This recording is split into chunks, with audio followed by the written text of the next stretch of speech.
Hey, I'm sorry. Hold on.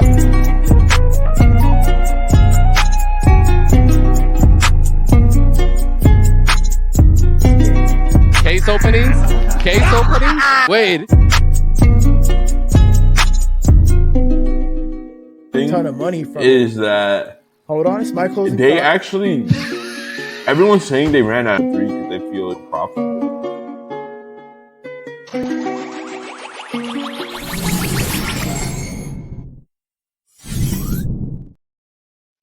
Yo, welcome back to the Catalyst Effect Podcast, episode 27. I am your host, Klaus. With me, as always, are my co-hosts, Missy and Crypto.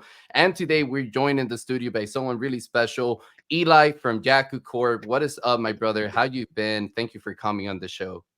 What's up, guys? Thank you for having me. Definitely a pleasure to be here. Had a lot of fun at our boss battle at the last time, so looking forward to this one.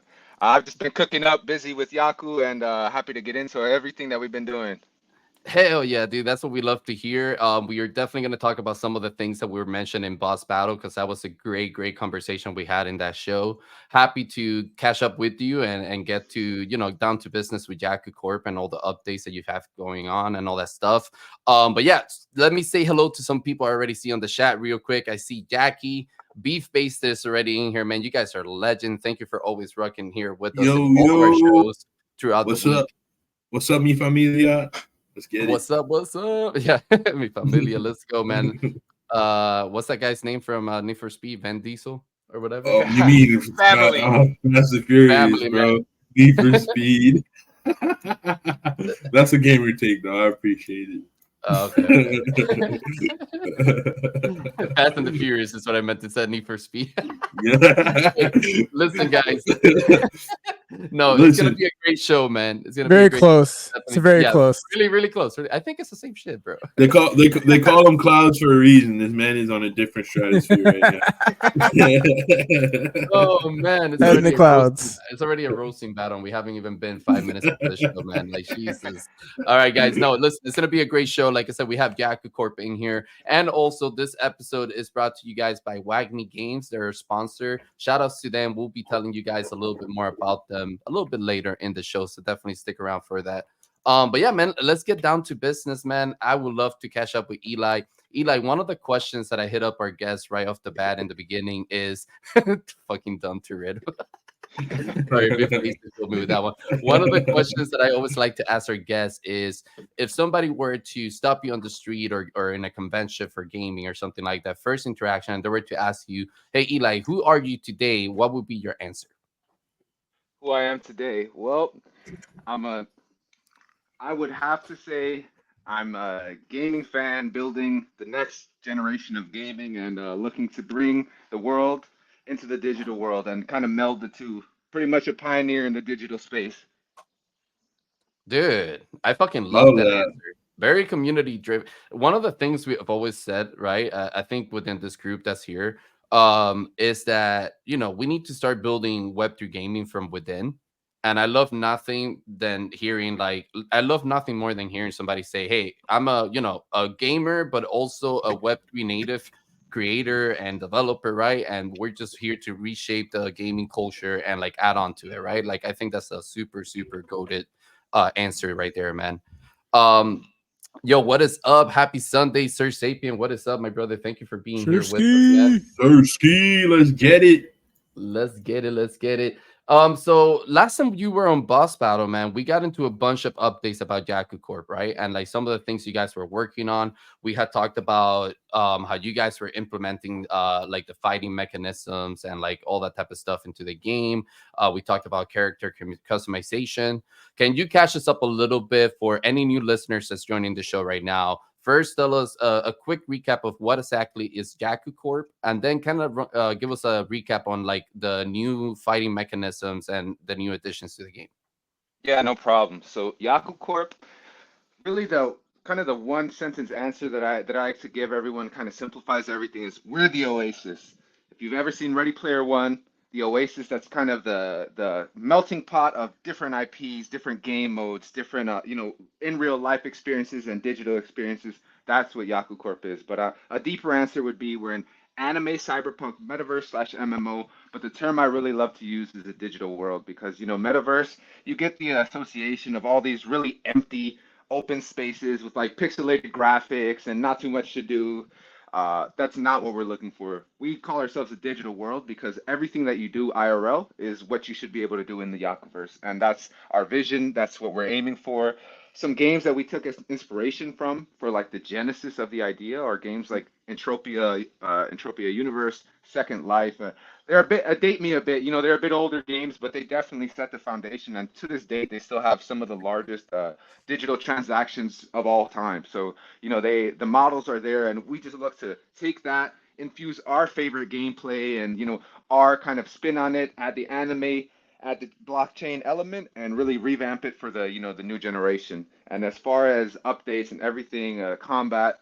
So our combat gameplay style, I like to tell people it's a blend of Warframe, Devil May Cry, Final Fantasy, and Black Desert Online is the best way to describe our combat and really what we've been cooking up since then. Since the last time we spoke on Boss Battle, we were just barely releasing our combat testing experience where players would get to interface, fight some bots, things like that. But since then, we've really been cooking up. So we just launched patch 0.094, I believe, yesterday.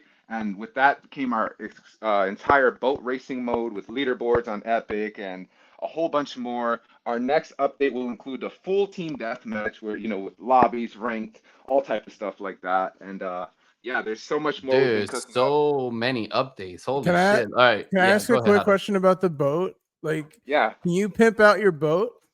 Yes, you definitely can. So we definitely have plans for accessorization in terms of like decals and even deeper ones, things that would, improve the performance of your boats, change the skin, perhaps. Definitely, full customization is always, something. I'm a gamer, man. So, in games like WoW and stuff, I'm the one grinding for like the exclusive skins, doing all the extra challenges. So I love standing out from other gamers, and that's something we definitely want to make sure that's there and readily accessible in our game.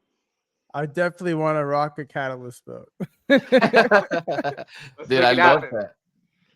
Yeah, dude, that would be sick. That would be We sick need if we that. get a We need catalyst that. boat in there. Hell yeah. Imagine that fucking catalyst logo, fucking pyro on this side. Dude, that would be sick.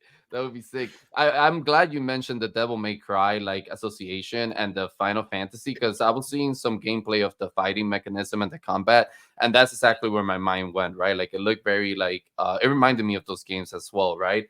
I kind of wanted to ask a follow-up question regarding the combat system. Like, so you talked about obviously adding and upgrading that into the game, but what was the community response for it, right? Like, how's that been? Like, how has the community reacted to the combat system? Any important feedback that you guys have received from that side that you're looking to implement in the next patch or that you found valuable? Yeah, so honestly, because we actually originally we had a whole combat system already developed with kind of Unreal's native movement system, but we completely scrapped it and we we revamped it with a brand new movement system, which is the movement that you see now that allows like that crazy anime movement, flying, all type of things, and that actually set us back like multiple months because we just felt like, hey, why release this when we can do so much better than that? And because of that, we were a bit worried, like, hey, is it going to be buggy? It's of course we did extensive testing, but for some reason, any game developer will tell you, no matter how much bug testing you do, for some reason, there's certain things that will only be found when you go live. But actually, surprisingly, we've got nothing but very positive feedback on everything. People will say, like, I don't want to pick on any other games, but we've had community members say, hey, I tried XYZ's game mode, and, it felt like my character wasn't even connected to, like, my movements. My input didn't really feel like have that tactile feeling. But in Yaku, I can say the movements, they're very fluid, smooth, and I mean, everything has pretty much been great. The players have just been clamoring for more and just win team deathmatch, win team deathmatch. It's fun to fight bots, but it's a lot more fun to beat up on a That friend, was gonna be my next question, bro. When's PvP, man? NTEM. We need that PvP, baby. No, but absolutely, man. I love hearing that. I'm glad that the community is receiving it well. I think last time you were on Boss Battle, we also really touched on like optimization and how important that is for games, especially games that are metaverses like you guys, right? right? And like you're dealing with like a big space, a lot of venturing to do, right? A lot of exploring to do within the world and the ecosystem. You need to be optimized, right? That needs to be as smooth as possible so that players can actually enjoy the whole ecosystem overall, right? But real quick, before we keep going down this topic, I do want to shout out our boy Icy. He's saying, really enjoyed this Sunday shows, man. I appreciate you. Glad that you can make it in. And, we're glad to have you here with us, man. We're here every Sunday afternoon with a new episode for the podcast. He's also asking, what are we going to do with BigTime? Hey, stick around, man. We're going to bring that up in the hot topic section. Like, definitely, we're going to be talking about what's going on with BigTime, what's going on with Faze Clan, and any other hot topic that we can think of, man. We'll definitely be discussing those. Oh, shit. Yes, Damien is sir. in the Yes, chat, sir. too. What up, Damien? What is up, baby? Let's fucking go. But yeah, Eli, man, dude, I love that. I loved everything you brought up, and I love that the community is taking the combat system super well, right? Yeah, it looks like some fucking Crouching Tiger, Hidden Dragon shit when you like see it. And then I hopped in and I played it a little bit when it first came out, and I was like, man, the TDM on this is going to be extreme. It's gonna be wild. Like, the clips, bro. I'm dying for the clips, man. Like, oh, it's gonna be so good for content. Dude, I forgot if we talked about this in boss battle, but is there gonna be a combination of melee and also guns, or is it just Yeah, it is. strictly melee? It is.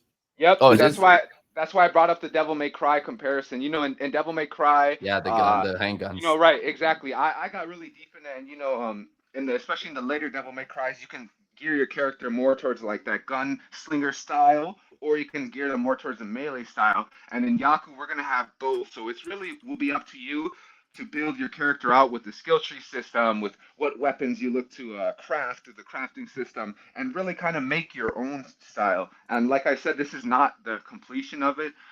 Every week, basically, we'll be adding different weapons, different abilities, different movement skills, all type of things every week to keeping that team deathmatch mode really dynamic and fun, and allow players to be able to create their reality. That's our slogan at Yaku, and we want to make sure that no matter how you like to game, no matter how you like your character to look, whatever the case is, you'll be able to create just that and be able to really be empowered as a gamer. Hell yeah, dude. That's what we love here. I mean, giving that option to the player, right? And allowing players to have that level of involvement in a game and that level of customization is what keeps them around, right? Like I personally enjoy that as a gamer, right? I want to see my character a specific way. I think it was like, who was it? I think it was Missy, what's the game that I always get the name wrong? The crow one? Night Crows. Nice Yep. Crows, right? I think it was Night Crows. They have I enjoy their customization level, right? I think I made my character in that game look like Roronoa Zoro from One Piece, right? That type of stuff is super dope to have inside a game, man. Like, so Yeah. props to you guys that you're exploring that high level of customization within your ecosystem. I did want to ask real quick side questions for you, Eli. So being that you got super involved in Devil May Cry, right? Were you a Dante player or a Virgil player?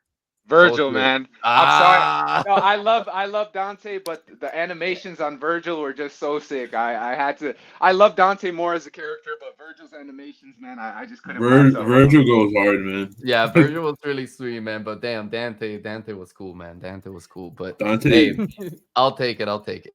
Yo, shout out Prof. We got Prof in the chat today. What's good, Prof? Yo, what up, Prof? Professor One of the real Web3 gaming OGs. Yes, sir. 789, Yo, this thing is like so Eli, I wanted to kind of touch on a little bit on the race mode that you guys just put out, right? You were kind of mentioning it with the boats before, right? Can you touch a little bit on that? What are the mechanics going to look like there? Is this going to be more like a mini games that players can enjoy within the ecosystem, or is this going to be kind of like a main focus for you guys as well? Well, I would say a bit of both. So the way our ecosystem is set up, because it's a metaverse, I mean, I'm sure you guys have played GTA where, there's a number of kind of side game modes that you can participate in. Because it's an open world, you can walk into the casino and, go gamble, play some, card games or whatever the case is, or maybe go racing, maybe go do some missions in your bunker. That's kind of the same ethos behind Yaku. So they're going to be a lot more fleshed out than a mini game, but it's not going to be something that we thrust upon players. So players get to choose, what path they take in Yaku. If they want to focus completely on combat and you're not interested in racing, more power to you, and we'll have full progression ways and systems that you can progress fully through that. Or if you want to only focus on racing and combat isn't your, really your type of mode, then that's perfectly okay as well. And there'll be full ways to progress in that and progress your character without having to actually jump in combat. So we want to make sure it's open ended, and ultimately, as a gamer, I know what's kept me around. I've played tons of games, and not to pick on any games, but like I'm a huge WoW fan. So when I say this stuff, it's coming with nothing but love. But sometimes they try to force you into game modes, and you're like, hey man, I don't necessarily want to do. Want to play that? Yeah. Right, exactly. I don't. Yeah, WoW always forced you into bullshit. Like, Yeah, I like, hated the daily quests. Dude, taking it back a little bit to traditional gaming, for example, I used to hate when games would open up a playlist like snipers only, and it would be so fucking good, and then they would take it away instead of leaving that shit always open for people that just wanted to play that. You get me? I didn't understand why that was such a gated concept for games to do. Like, oh, here's a playlist that's super good, and we're only gonna put it up like at a limited time. You get me? It's I just hate whenever it's like forced stealth, or like let's say you have powers and then they just rip it away from you, and it's like, if it's not an extended period of time, it's okay, but like whenever they milk it, I'm like, dude, give me back my powers. Like that's what I hate. exactly.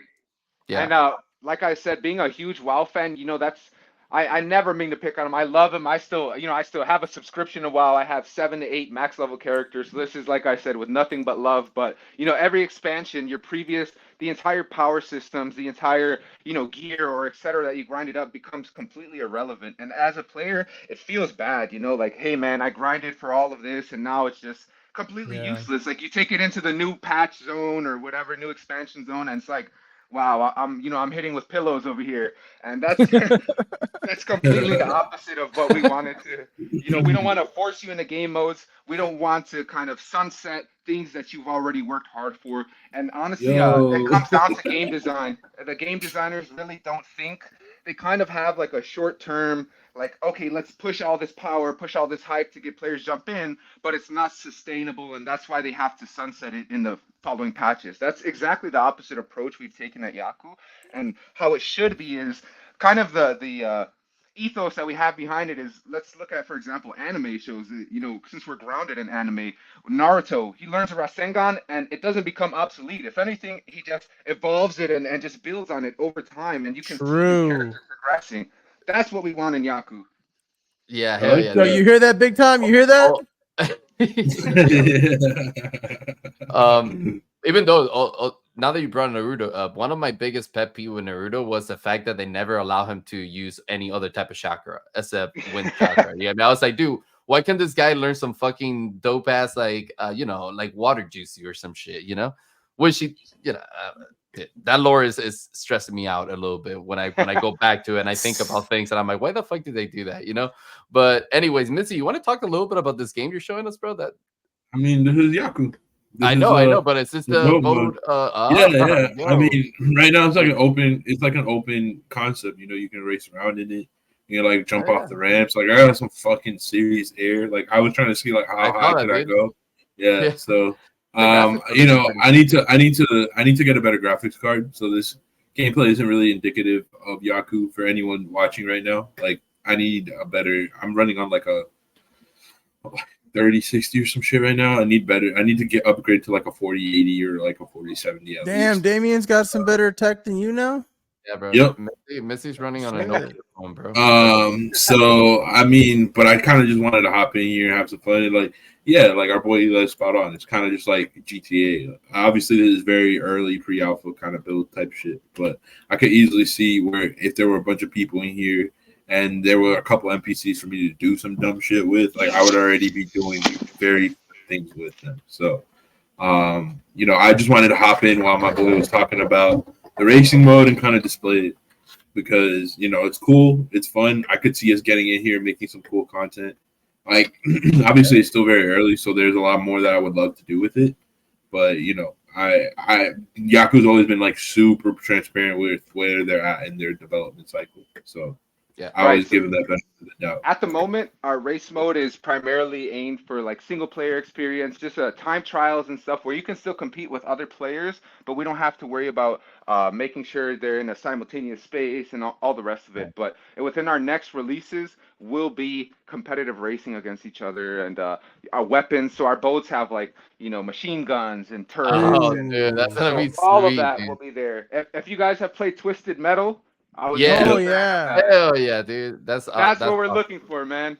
That's gonna be awesome, dude. That's gonna be awesome, especially because it's gonna be like a boat version of it.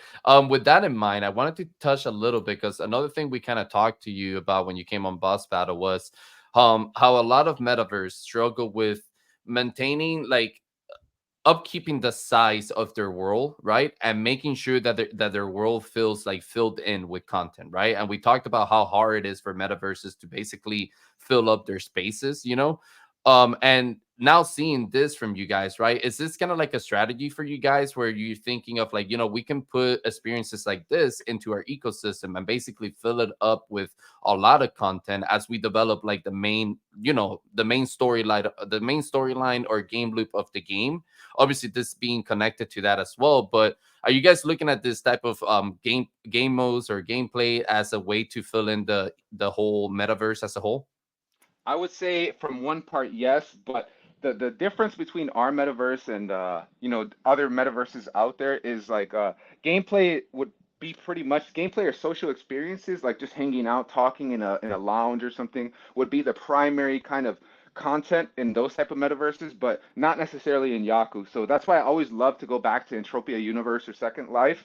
Really, what our world should be filled out with, besides the gameplay experiences, which yes, definitely they'll be all around the open world. And in the future, the bikes, for example, you'll be able to drive them around the open world, use them for jumping around and all type of stuff like you do in GTA, ramps and all those type of fun activities. But really, what our world should be filled out with is other projects, like honestly, like Web 2 companies, like bringing in Honda, let's say NFL, NBA. So it'll be full with experiences from all different, companies, projects, both in Web 2 and Web 3, where you should be able to walk down the street and, maybe you want to duel somebody on the street. Maybe you want to drag race them, like in a not official race mode. Maybe you want to walk down to the Nike store and go pick up, some sick merch. It should be anything that you Oh can do yeah. in the real world is what you should be able to do in the Yaku world. And as far as you kind of touched on a good point there about the optimization and how it's very difficult to make this happen. Well, I can give some exciting news. At Yaku, we teased it, I believe Friday, but at Yaku, we've pretty much kind of made a breakthrough, I want to say, in open world gaming, and we've been able to revolutionize how large maps can get. So our land plot kind of map that we teased the other day, I believe Friday, in our Twitter.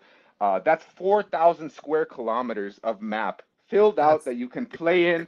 That's our entire world. So if you, our whole open world that had been available to this point, all of Yakushima City and the rest, is maybe like it looks like a dot on the map. That's how large oh our shit. map is. So we've completely revolutionized what's possible with open world gaming, with the sizes of the maps, and with that, the gameplay possibilities in the future.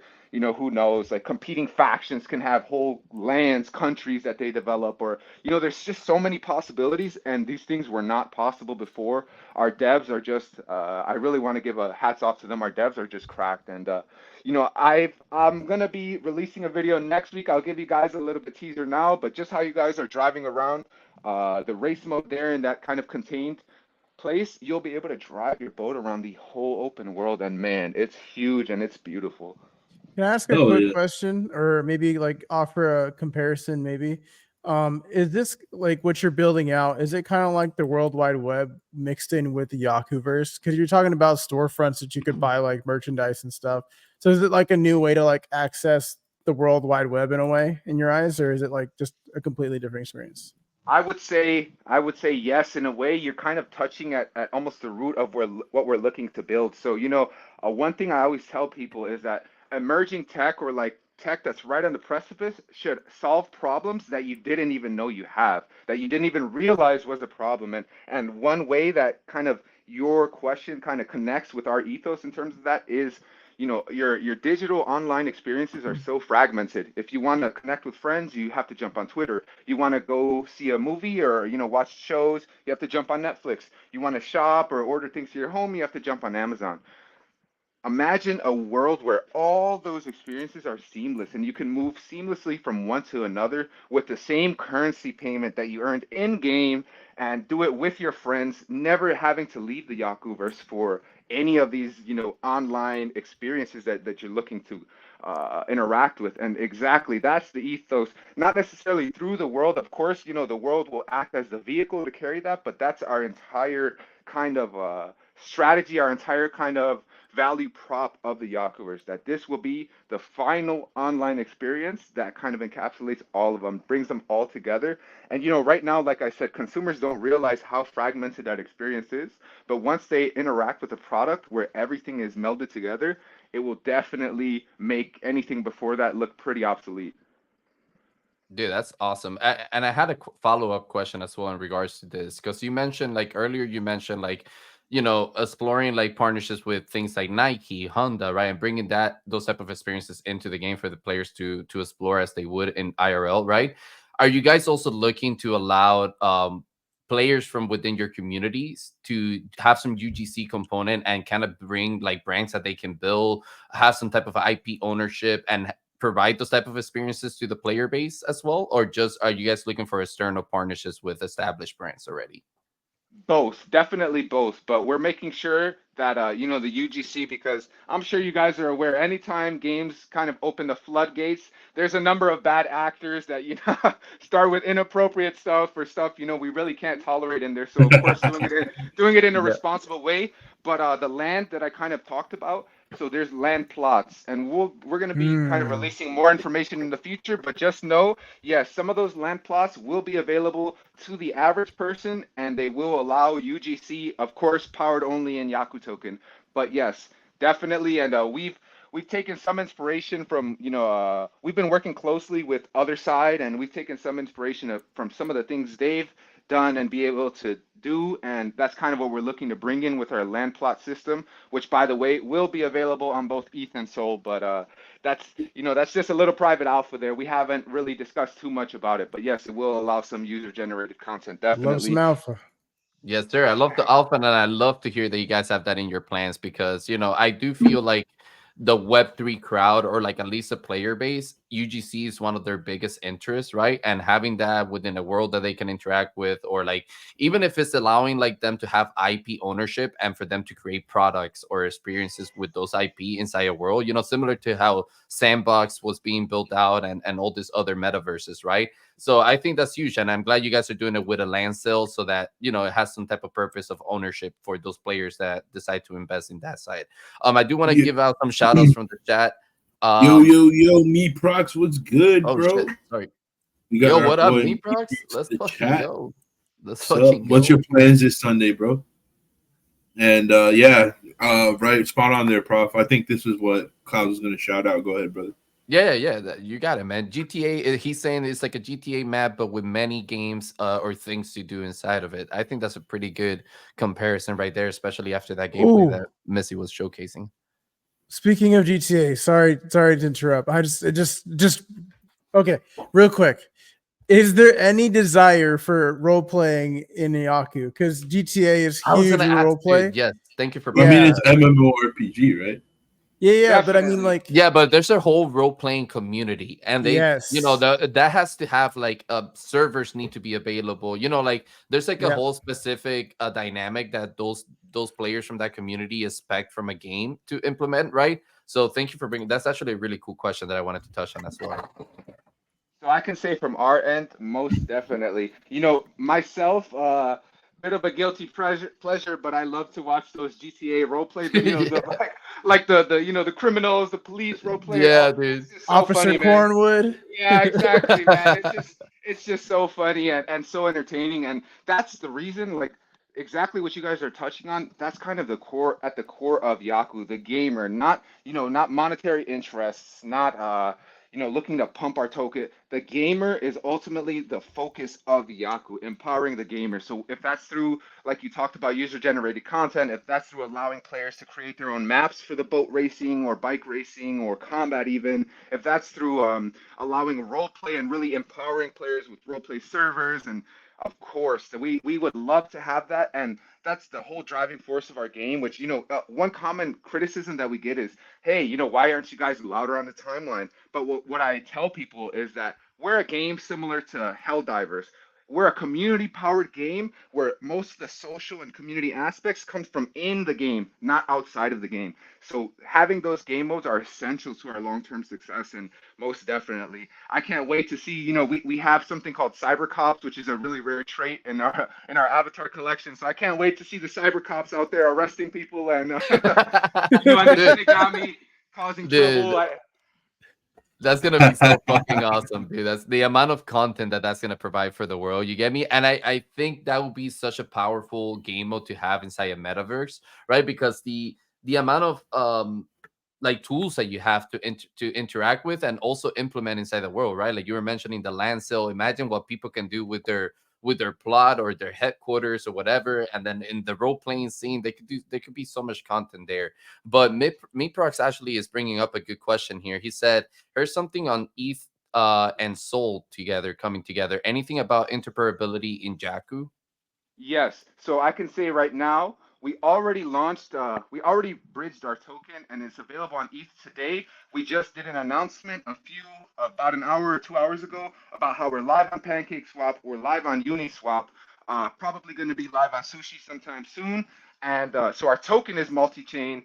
Our assets, like I mentioned, the land plots will also be multi-chain, and ETH is just step one. Our large scale goal is to be chain agnostic, which Yes. all your favorite chains should be interoperable and usable within the Yakuverse. And that's the exciting part. No metaverse, as far as I'm aware, has really even bridged onto ETH and Sol simultaneously. But we're pioneering kind of the space, and this is just step one. People think we're done here. Nope, not by any stretch. BTC and a number. I don't want to say too much, but a number of other chains are right within our crosshairs, and we're working daily to make those things happen. So, yep, interoperability between IRL and digital, interoperability between different projects, interoperability between different chains. That's what the Yakuverse is. Hell yeah, I love that. Fuck Answer. yeah, dude. I love that answer. Hell yeah. Yeah, because I used to be in a lot of metaverses in the BNB change, for example, and like there wasn't much interoperability there. So I'm glad that you guys are attacking that in a different light, and that's your approach and that's your end goal. You get me, is to have interoperability within any chain that we can have access to. So that's awesome. We do have Exorcist here in the chat. I think he's fishing for some alpha here. He's asking about Wintermute. Can you tell us a little bit about Wintermute? Exorcist, one of our lovely mods in the chat, most definitely. So, those who know Wintermute, they're a bit of lesser known, but they're probably behind most of the most credible projects in the Web3 space as far as a market maker. We have a great relationship and partnership with them, and we're definitely cooking up with them. This is the only thing I can't really say too much. Contractual obligations, of course, especially somebody like Wintermute is very, particular because of their level of credibility. But what I can say is they're working very closely with us, and they're assisting us in everything we need, whether it's to get listed to a SEX or any type of assistance. They've been nothing but helpful, and all those things are definitely on the way. Hell yeah, dude. Love to hear it. Love to hear it. And thank you, SSS, for bringing that up, man. That's some beautiful alpha right there. Love to hear a gaming team getting, Degenomics out of the way. Degenomics, I love that, dude. Hey, that's important, man. Like, enough games in Web3 gaming don't count that and understand how important that really is to kind of like get the early economy and shit pumping. Fair point. Yeah, dude. I think having and just a clear understanding of what the economy model is going to be and what the tokenomics of the world is going to be like, right? I think that's a huge thing for any team to really like hammer down on and figure out, right, in the early stages. So definitely looking forward to that, man. Miproc saying, bro, that's interesting. Love that. I think he was talking about when we were talking about the interoperability stuff. That's really cool. But yeah, man, I wanted to go back a little bit and retrace here because you talked about working with Solana, right? Can you talk a little bit about that experience? Shout out Solana, baby. What's it been like working in Solana? And what are your thoughts on the future of gaming on Sol? Yeah, definitely. I can say, at first, it was a bit of a wild west. Building on Soul, it was a bit of a wild west, and just a number of different things going on. But definitely, I would say in the past year to 6 months, the foundation has really picked up on the importance of gaming within Solana and how that's really one of the strongest points of Solana in terms of like actual touch points with consumers. And so the Solana Foundation has been really strong, and we're actually been onboarded onto their program that they've been running with Addis and Pengboy, if I'm not mistaken. We're actually working with them on that program now, and Solana Foundation is doing great things to empower projects and even Sol native creators. Really, they're doing a great job, kind of bringing back the importance of gaming within Sol, and so it's been a great experience, of course, and of course, we all know the benefits and, we all sing the praises of the chain, but the foundation itself has definitely picked up its interest and been keeping their eye on Sol Gaming. And, us being one of the OGs within the Solana gaming space, they connected with us and have been really helpful to us. So we definitely appreciate them and can't say enough good things about, the foundation and their view of gaming and the importance of gaming. Some chains, they're completely leaning into the meme coin side or degen side, but the foundation is really, I believe, taking a sustainable approach where in the next 5 to 10 years they'll be one of the probably the leading chain in terms of game experiences. That's freaking awesome, man. And by the way, shout outs to Addis and Penboy, both legends, and also shout out to Solana and the foundation, over there. I wanted to ask you guys, do you guys think that the Solana gaming community is just becoming more strong as For they sure. try to, shift the sure. focus back into the gaming culture within the chain Definitely. overall? Because I was a part of Solana, but more so for the PFP community, right? And those communities were kind of like mix. Some of them were very gruesome, some of them were very I like would, welcoming and stuff like yeah, that. I'd So love to hop in on this one actually, because yeah, like go for my it, man. experience as an ambassador so far, because shout out Addis, shout out Paying Boy, shout out Solana Games. I technically, I was like the second ambassador announced for the program, and it's really interesting to see how many Soul people are actually interested in gaming. And a lot of people don't give Soul the credit for how much native interest they all have. Like all these guys are literally playing Xbox while degenning and shit, So there's a very heavy. Everyone thinks of Soul and thinks degen, but there's a very heavy interest in gaming. Just from the announcement alone, there were so many more people that came on my radar that are like always like in my comment section, like, "Yo, what games are you up to? What games are you playing?" And it's been very interesting to see that community start to really rally. It's not that they didn't have a gaming culture, is they're waiting for one to be born that they can rally around. And with games like Yaku, with programs like the Solana games that we're doing, you're starting to see it really come to life. And there's a lot more announcements. There's a lot more cool stuff. Like we've actually been working with the Solana Games team to create like unique memeable content that's like really friendly to the Solana ecosystem, but is like gaming oriented. So that way we kind of start merging both bridges. So yeah, Exactly.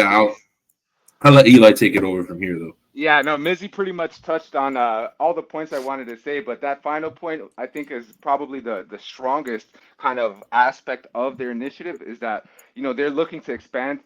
Solana has a great base within the chain, and I would say probably the strongest gamer base. ETH or BTC or these other chains aren't necessarily so focused on gaming, or like their audience, the demographic there isn't so much huge gamers.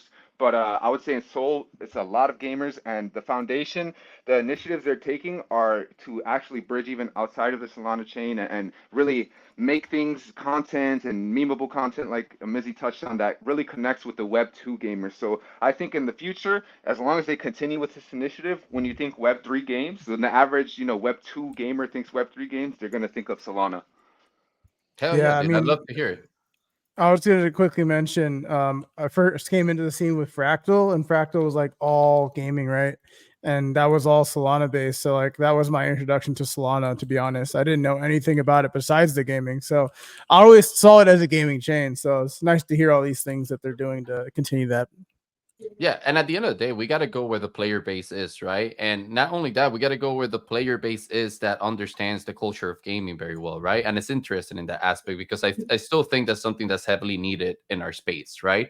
We need more gamers that are just here for like the gaming culture, the experience of gaming, right? All of these things that we want to build upon, right? So listen, I love this topic. We have some other amazing topics coming up, but before we do that, I did want to go ahead and give a shout out to our sponsors, Wapme Games. So let's go ahead and say hello to them real quick, and we'll be right back with the show. Hey guys, this episode of the Catalyst Effect podcast is sponsored by Wagme Games, Web3's first universe encompassing multiple games, animes, collectibles, and more. Their current game, Wagme Defense, is a mobile defense tower game that is available on Android, BlueStacks, and Google Play. Wield your card deck, deploy characters, and defend your towers. Optimize your deck to launch attacks and dismantle your opponent's base. Rank victorious and emerge with bragging rights, collectible cards, and Nifty. Wagme Defense's universe is set in the year 3022 and unfolds in Nimash, an off-world laboratory serving as the backdrop for immoral experiments. Though the world may seem dark now, the choices made by players, whether human or alien, will shape the outcome of the Nifty Wars. Thank you to Wagme Games for being an official sponsor of the Catalyst Effect podcast. Now let's get back to the show. Yo, shout out to Wagme Games, man. Thank you so much for sponsoring this episode of the Catalyst Effect podcast and supporting the show, man. We love you guys. So huge shout outs to them. Make sure you guys check them out all over Twitter, all over social medias. They have a fire anime coming out, but I Shout out Wagme. Cannot wait. Shout Are out you guys Scott. excited? Yeah, shout out Scott, man. Dude's a legend. But you guys excited for this anime coming out in May 1st, bro? I'm so hyped. Bro, I'm very hyped. And you know, we have an anime show. We have an anime guest today with their, with their game. Shout out Yaku. Yep. You know, I'm an anime character. We're talking about anime with Wagme. I'm just so excited for anime and Web3 right now, bro. Dude, anime is Good king. time. Anime is king. Anime and content. Those are the two kings of entertainment. Yes, in my sir. opinion. And gaming, of course. But listen, no, man, we still have some fire topics to get through. Eli, I wanted to touch on a little bit on the tournament of the Kami. Can you talk to us a little bit about that? What is it exactly? What should players expect from it? And how is it going to really work? Right. So I'll give some of a little bit alpha. We haven't talked too much besides just kind of previewing the name, but the Tournament of the Kami will essentially be a bracket-based team deathmatch tournament with huge prize pools for the participants, and that's going to be kind of our inaugural push with the team deathmatch release, and kind of our coordinated initiative with all our KOLs and, the whole marketing rollout, the whole nine. But the Tournament of the Kami will be basically the pinnacle of what Yaku has been working to up to this point. We have the great world, we have the great IP and characters and, all the crack devs. But what we haven't had is something for players to really lose themselves in terms of gameplay and like repeatable game mode that they can just, fast pace, hop in, fight, and all right, on to the next match. And that's what the team deathmatch for us represents. And so we wanted to celebrate that with the community. And so we're going to be having a pretty sizable prize pool. We haven't announced it yet because we might even double the prize pool that we had in mind. So we haven't announced the official prize pool yet, but it would be pretty large. And we're going to be giving, obviously, different rewards based on the tier of your leaderboard position. So higher leaderboard positions, obviously more of the prize pool, lower leaderboard positions, less of the prize pool. But yep, the Tournament of the Kami will be our bracket-based tournament of Team Deathmatch. So you guys can go ahead and start forming up your teams and really looking to create synergies, figure out, the different player dynamics. Like I'll be a defender, I'll be, doing this, I'll be watching the flank, that's what we really want the Team Deathmatch to be. Fast paced, but at the same time strategic, almost like not as slow paced, but almost strategic, like CS:GO or something, where each player has their role. Each player has a strategy baked into the gameplay. So that's what the tournament of Kami represents for us, and it should be a really exciting time. I'll be jumping into. I'll be playing myself, so you guys can jump in, challenge me, and see if you could beat me. Oh shit! Ooh. Let's go. We're gonna have some PvP battles with Eli inside Yaku, bro. I love it. Hey man, that sounds super hype. I actually really love the name as well for the tournament. I think it's pretty cool. Yeah. And yeah, that's right. I remember you briefly go ahead. mentioned this tournament on Boss Battle, right? Yeah, I talked about how we had our eyes on some tournaments, but we didn't say too much. So now we're happy to. This is the first time we've given any alpha. We only mentioned the name, so guys, stay tuned with Catalyst. They're the ones getting the alpha first. Let's go. get Fucking it. go, Clip that baby. shit and send it. Let's fucking go. All right, go ahead. Full send that shit, bro. No, listen, I love it, dude. And one of the things that I really love is the fact that you guys made it a team deathmatch tournament. There's something about having just a team deathmatch game mode, right? Where you don't have to worry about like an OBJ or like having to strategize about like making sure that somebody's working on the, objective or like the time of the zone or some shit like that, And being TDM is just about the skill, right? It's like, how good are you? Can you get the kill or not? And who can get the highest kill count, basically, So I absolutely love that for the tournament, man. I think the players are gonna have a lot of fun when that opens up. Yeah, we wanted to make sure, we had considered things like making it off individual player performance and stuff like that. But then we thought kind of what the dynamics that could lead to, like abandoning your teammates and just worrying about yourself. And we really don't want to have that type of kind of toxic, play kind of incentive. So we make sure that it's team based. And if anything, we feel like that brings our community even closer together, where they'll have to look through community members and see, oh, okay, I know I can work well with this guy, this guy, this guy, and just it just strengthens the bonds within community, and creates a more welcoming, fostering community. So when new players jump in, it's all, everyone knows each other and everyone's happy to play with each other, and those strong bonds are there. This guy is directly pulling from WoW culture with this shit. This sounds exactly like how arenas work. Like arenas and WoW, you need the team based aspect. Like there is no 1v3 and a 3v3. Yeah. Fucking love that, dude. That's awesome. Hell yeah, dude. I absolutely love it, man. I'm actually hyped for when that opens. I know you can't say much about it. Is there like a time frame in mind? Like, is it going to be Q2 later down the year, or is it going to be something that's happening very soon? I would say definitely latest would be early to mid Q2 would be the latest, absolutely. But we always like to give a lot more time, just to any game developer will tell you, no matter how close you think you are, something always comes up the week of launch or, something like that. But honestly, I'll tell you guys, I played the team deathmatch modes. I've got to play it with some of our team members and compete against each other. So everything's already ready to go. It's just a matter of really thorough play testing, because what we would hate to happen is, we have this big tournament with, huge stakes, and then players lose because of bugs or, disconnects or things like that, and just leaves a sour taste in players' mouth. So definitely, we're going to make sure it's perfect before we launch the tournament. And that should be within, honestly, I'll tell you guys, probably not supposed to say this, but I would say, it's possible that even within a month's time that you could see the tournament of the Kami. Yo, what's up, Carney? Oh shit! You guys said it here first, man. Holy Yo, shit, what's up, dude! Kearney? Let's go. If you guys need anyone for more rigorous testing, just let me know, man. Like we're here, we're ready, we're ready, yeah, we are. We're ready to provide assistance. We're definitely gonna be talking to DMs about that as well, because we might have to open up some private access code type of thing where you guys can jump in and give us some feedback. Bro, so we listen, live for that I would love for nothing more for an opportunity to beat a Hado and Missing inside Yaku. Okay, so that would be amazing. If you can hit us up in DM, that would be awesome. Yeah. I would love nothing more to hear him start complaining like he was yesterday for the game. Oh my god, bro! Shut up, Eli. let me be transparent here on stream for everybody to hear. This doesn't have to be sponsored. This doesn't have to be paid. We just want to play this shit TDM with the homies. Test this shit out. Really get in there, really give you guys feedback, because we play these games. This is literally what we do. Like this is what our life. So for me, like being able to say I tested Yaku, I was like able to get feedback. Like that's enough glory for me personally. So like I would love for us to test it out. Hell yeah, dude. Definitely. Honestly, we've had a number of interests, but a lot of the people aren't necessarily aligned with our values. But you guys really, I can tell, I'm a deep gamer myself, so I can see when, people are kind of grifting on the space versus when people are really passionate about the space. And I can tell you guys are the latter. So definitely more than happy to open up whatever testing, whatever we Fuck could with you yeah. guys.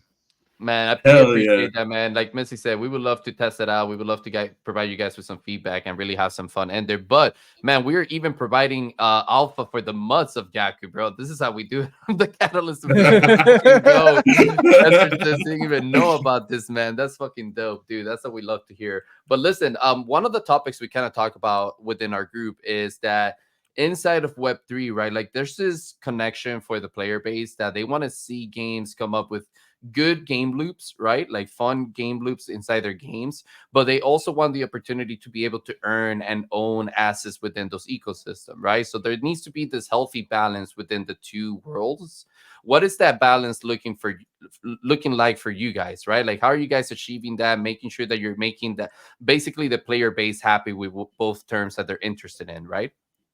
Yeah, definitely. So within our next release, so we just, like I said, had 0.0.94 release with the boat racing and the leaderboards and all the rest Friday. So our next release will actually include the release of the team deathmatch mode, and it'll include the release of the actual play to earn mechanics. So Yaku will be earnable in game in the next release, according to our timelines, barring some kind of crazy, unforeseen type of thing. Within our next release, you should be able to, any game mode you participate in, from the boat racing to the team deathmatch, etc., you will be able to earn Yaku, and of course it's scaled. So that is where we really look to balance the kind of both sides of the equation. It'll be scaled. So the more you play the game, the better you get at the game, the more you'll be rewarded for your playing. And we feel like that's the type of gameplay loop that's, really sustainable and will have that high uptime of gamers jumping in while still being able to earn. And of course, making sure that all the gameplay modes are fun and you're not just like grinding and where it feels like a job. It should Hell be, yeah. the play to earn should be a bonus on top of it, on top of the awesome True. Yo, fun say game. that shit louder, man. I was Yes, literally just please. talking about this with the guys the other day. I was like, dude, play to earn, the reason it failed as a model is because most of the games that follow that model felt like jobs rather than actual games. See, I mean, you Exactly. did not want to play those games outside of the fact that you were logging in to make your $20 a day or $5 a day or $100 a day or whatever it is you're making, But aside from that, if that economy model wasn't in place, you would never touch those games. Never. Cough, You know what I cough, mean? pixels. So, Cough, Facts. pixels. yeah, That's cuff Cough, missile, cough, cuff pixels. axi, cuff. No, Oh that's gosh, this is a horrible cough, guys. I'm so sorry. But real I'm quick telling before you we guys. get Go real ahead. quick before we get into that, let me shout out. Apparently, the TDM. There were some people that were listening that haven't been interacting in the chat. But BB came out of nowhere. Apparently, TDM has him so excited he wants it on merch. TDM with the homies. If you want that on merch, BB, I got you, bro. We'll Hey, do we something. we can And make maybe something we'll work. maybe we'll make like a special BB was here shirt just because you helped me make my deck the first time we were on BB stream was with Big here, Bob. sure. I love it. I Yeah. love it. Sersky, Catalyst, and TDM and Yaku. Yeah, man, we got to make it happen at this point. We got a titties in the house. Can't wait to Let's play go. TDM with the Catalyst homie. Yo, Let's man, fucking I'm go, fucking man. excited for Niner. this TDM. A Dude, I fucking titties. love it. So, I love the fact that you brought But up Eli, that. I Oh, cut go Eli ahead. off. He was gonna say something, and I was very rude. Sorry. Oh, Go ahead, Eli. No, man, no worries, man. This is how a conversation should be. It feels a lot more like talking with my friends than some, dry interview. So I that's appreciate the it, man. fucking point, man. Let's fucking go. I'm glad you said that. Let's do it, man. You know the Oh, but vibe. I was saying, man, that I'm telling you guys, all of us at the team are like, we're not just like, okay, there's money to be made in this space. Let's go make a project. Like, we're all super deep, deep gamers. I would not allow the team to ship out something that I felt was not fun, that was like a drag. Well, myself, Daishizen, none of us would allow that because we're all heavy gamers. So I'm looking for a game to replace every game I play, man. So if it's not to that standard, it's not going to be released from Yaku. Hell yeah. Fucking Hell yeah. let's go. That's the way to do it, brother. I mean, that's from us, from our side, right? We're the ones playing these products and stuff. That's exactly what we look for too. We're looking for good games that are exciting to play. They're great for content making. So I'm glad that you guys are attacking all those avenues too. But you brought up a point that was kind of like sparked my questions up a little bit, right? You said that earning is gonna be released within the next update or the next release, right? um with the TDM in place, I'm sensing a lot of like competitive feel around Yaku, right? Especially with the tournament that you guys are preparing for and stuff like that. And with earning coming on board, are you guys looking to implement some type of wagering for TDMs or for matches in general? Yes, that's something the community who's been with us for a while knows that that's something that we've always wanted to enable, whether it's wagering on the races, boat racing, bike racing, wagering on death matches, because what's more fun than competing in a high stakes match where like, oh man, I really got to win. This really matters. What's Yep. more fun than that? So definitely it's something that we would love to do. Really the only kind of obstruction to that really goal of ours is just making sure with our legal team that because wagering and betting, gambling, different jurisdictions, it can get a little bit sticky there sometimes. Yeah. I So mean, if I could give some advice on experience that I've had with this in Web3 directly, because I've had 1v1s that have been betted on in the past, and we work closely with a partner in Mixmob that they have, they're also on Solana, and they have like a wagering system. And what we've seen so far, both with the AI Arena 1v1 that people were betting on me for, and the Mixmob, the way that they do it, it's like an in-game currency where they do a lot of the wagering that then eventually gets transmuted into a token or some sort of store of value at one point or another. But the wagering doesn't happen with like the liquid token. I don't know how that works with like your legal team or things like that, but like that's just me basically like sharing the experiences that I've seen so far. I'm sure you guys have thought of that, but while we're here live and it's kind of like an area of discussion, I figured I'd yeah, mention yeah, definitely. We've thought of a number of different ways to kind of circumvent, but the only thing we worry about is we always have to comply with. It's very different. Like it's easier to think when you're thinking of 1, 2, 3, 5 country jurisdictions, but when you're looking to be in every country, then you have to comply with every country, like the jurisdiction of each country, and that's where things get a little confusing because on one end they might allow XYZ, and on the other end that might not be allowed, and there's just so much complexity to it. But definitely, it's something that we would love to do, and we're trying our best to make it happen. And worst case, we're not against the community stepping up, and if it's not possible legal for us to do, the community coming up with secondary wagering sites or things like that, that's not something that we would necessarily oppose if we can't do it ourselves. Oh, I like that. I like A that. loophole. Yeah, a little loophole there. I was actually gonna ask about It's loopholes. Do you guys think it's a centralization. little bit better or like an option, right, as a loophole to attack a wagering system that surround itself based on the in-game currency, right? So like imagine, for example, if you were wagering V-Bucks inside Fortnite versus like wagering like S Fortnite, the token, right? Like, does that make any sense to you guys? Or like, does that Yeah, Yeah, like that's similar to what I proposed with like Suds with Mixmob. Like right, that's like their that's because I version. was thinking Yeah. of yeah, exactly what you were Yep. saying with Miss Mobs. They have a way to basically you're wagering the in-game currency, and then from that in-game currency, they have a way to convert that in-game currency into their actual MSM token, right?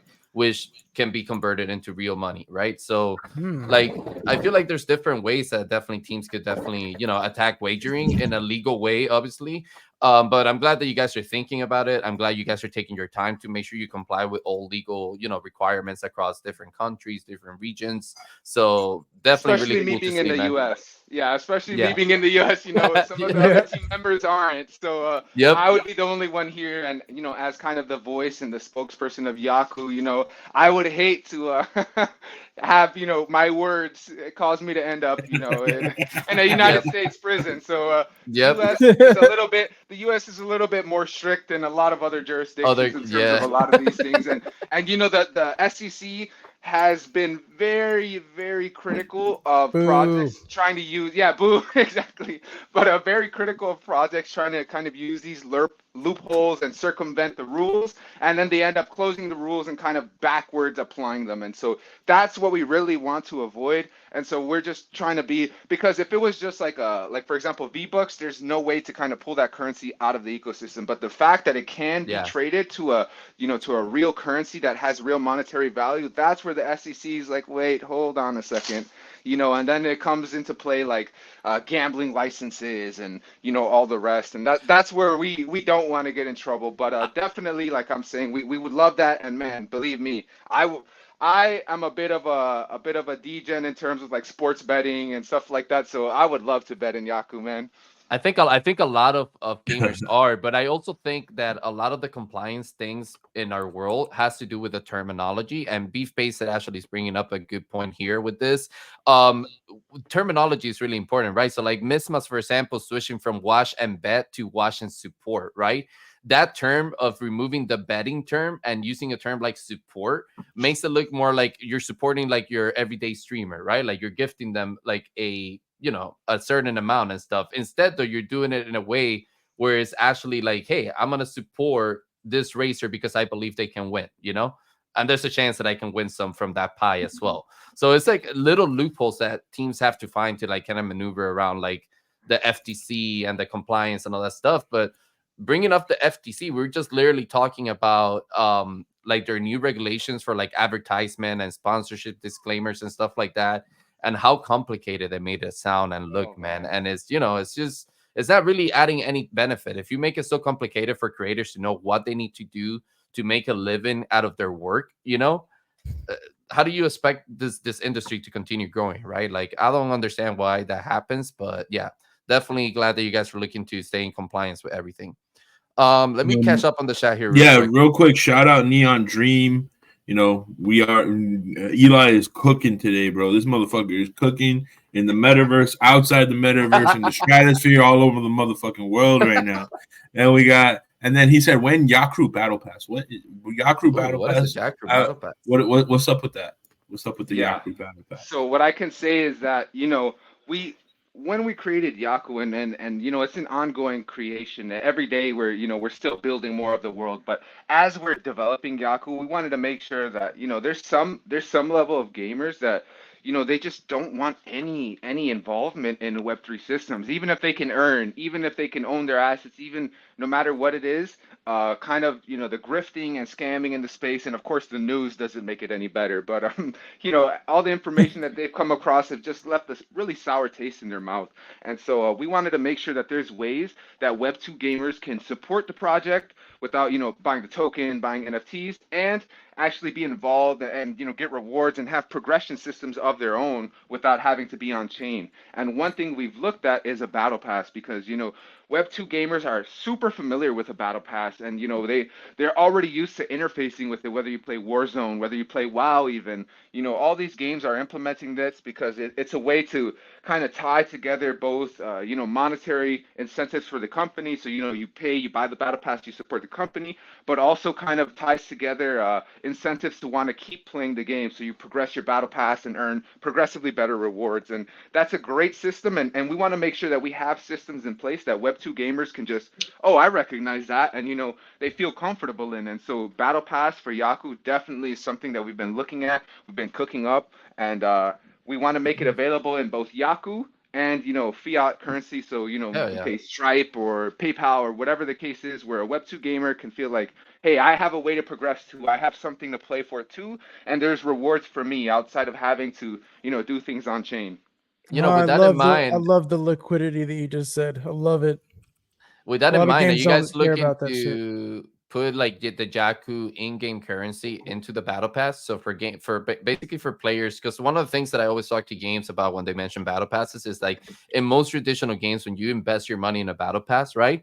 Usually the battle pass itself, like going through the tier system and making it to the end of the battle pass, right, gives you enough in-game currency to purchase the next battle pass that's going to be released. Are you guys looking to continue with that type of model as well?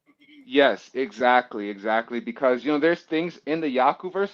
Like I said, the Yaku token, we don't want to take away from the utility because of Web2 gamers and be like, we're gonna take away a utility of the token just to benefit these guys, which kind of leaves our community and those who have been stacking Yaku, kind of leaves them out to dry. we don't want to do that, but at the same time, we need to balance that with pay to win and Web 2 gamers. So the method we're thinking of doing is definitely having some amount of Yaku, especially if you purchase, let's say you purchased it through normal fiat, PayPal, whatever the case is. Maybe that version of the Battle Pass might have some amped up rewards because a lot of mechanisms in the Yakuverse, specifically Yaku token rewards, I mean, because a lot of mechanisms in the Yakuverse, like the crafting or the accessorization, things like that, are all in the token. And so, that we would have to have a way to balance those two, and that seems like a pretty responsible and intelligent way to balance, kind of not taking away utility from the token while not forcing Web 2 gamers to have to download a wallet and go to a Sex or a Dex and all that friction. Friction is like our arch nemesis. So anything we can do to remove it, man, that's our goal. Yeah, accessibility is key, man. We talk about this all the time, right? Like you have to make it easier for the consumer and allow them to be able to explore the, how deep they want to get into the ecosystem, right? Like maybe somebody's like, man, I keep buying these cases with FIA, right? And I get a little bit of the token, but I really want to be more involved with the token. I really want to ape in, right?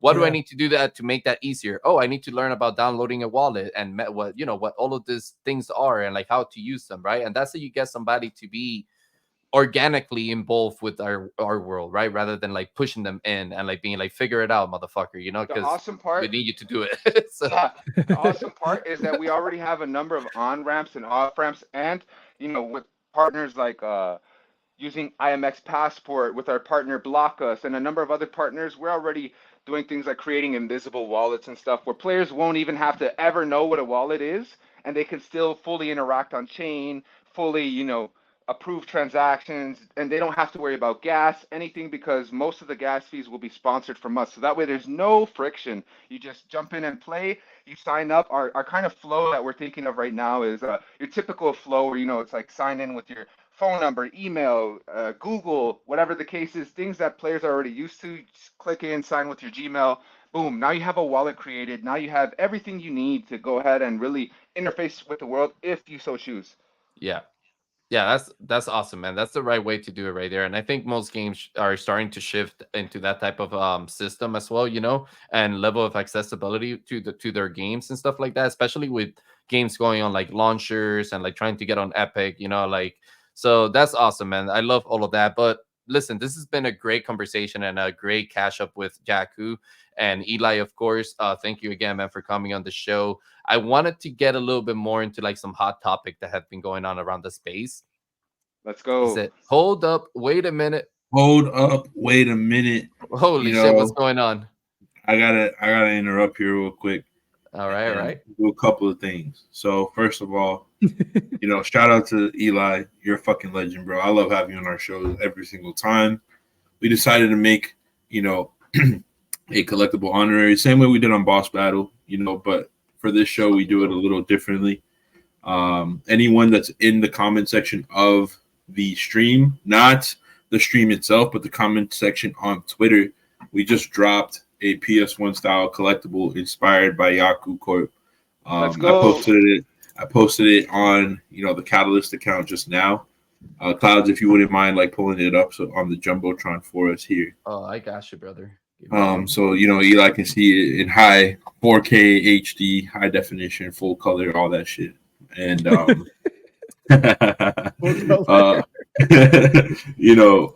we always love to show respect to our guests and show them love. And boom, right there. That's sick, man. Yeah, that it's looking nice.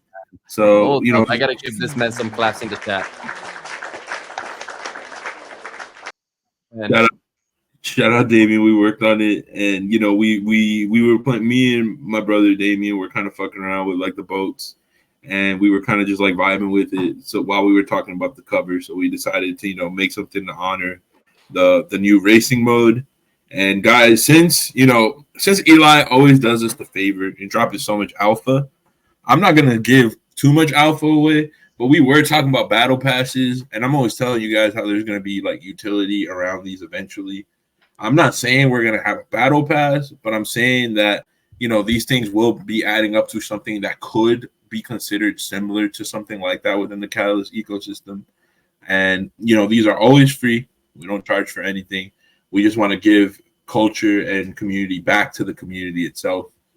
But Eli, I appreciate you always just blessing us with so much fucking alpha. Hell yeah, dude. I had to drop that alpha here. Like, there is going to be something within the Catalyst ecosystem that could be comparable to a battle pass, and these collectibles are the earliest version of us rolling that out.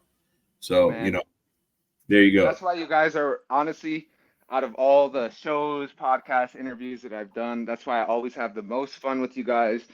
From the collectibles to everything, man. It's just real gamer vibes, real, fun. It's like I'm hanging out with my friends, man. So you guys make some of my favorite content, and I'm always checking out Catalyst. So anyone from the Yaku community, these guys are definitely good guys, and check them out. You guys are in good hands here. Man, appreciate the flowers, dude. And this is giving me like Vice City like type of vibes. Yeah, you already know, man. Super dope. Guys, make sure you guys go collect it. Start building your collection out, man. It's completely free. If you guys do claim it, make sure you put it out in a post and tag us. We would love to share it and start seeing your collection. I know a lot of members from the guilds have done that. I know DeFi has like every single one of them, bro. The guy is a fucking legend.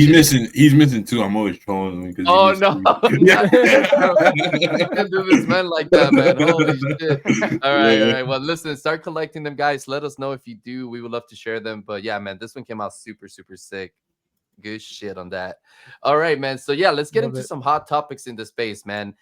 I wanted to get into this whole Faze Clan thing that has been happening in the space, because this thing has been creating some tension in the TL. Like, people are getting involved with it. People from Web3, people from the traditional gaming. Basically, if you guys are not aware of what we're talking about here, Faze Clan, about, I would say maybe like 5 months ago or so, Faze Banks, who's one of the original owners and co-founders of the brand, got the ownership back basically, and he became the CEO.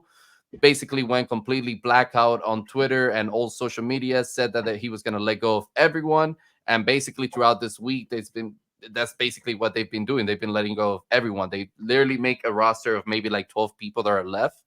And everyone has been kind of freaking out about this, bro. But I wanted to get you guys' thought on the whole thing that's been going on with that, and see how it's affecting. Do you guys think this is going to have any effect on our world and our ecosystem and our little quote unquote eco chamber that people like to call on Twitter, right? Like the CT of Twitter, right? So I'm gonna start with Missy. Missy, what are your thoughts on this, bro? Listen, as far as Faze, I wasn't really into Faze when they were coming up, but I did a lot of research afterwards, and like I watched, it kind of blended into my fashion world before I got into Web3, because in fashion we did a lot of like parties, and I eventually ended up meeting like certain Faze members through that, and it was a cool experience. Ultimately, when I met Faze, I didn't even know what the fuck they were, because I was like, bro, I'm meeting Faze this, Faze that, Faze.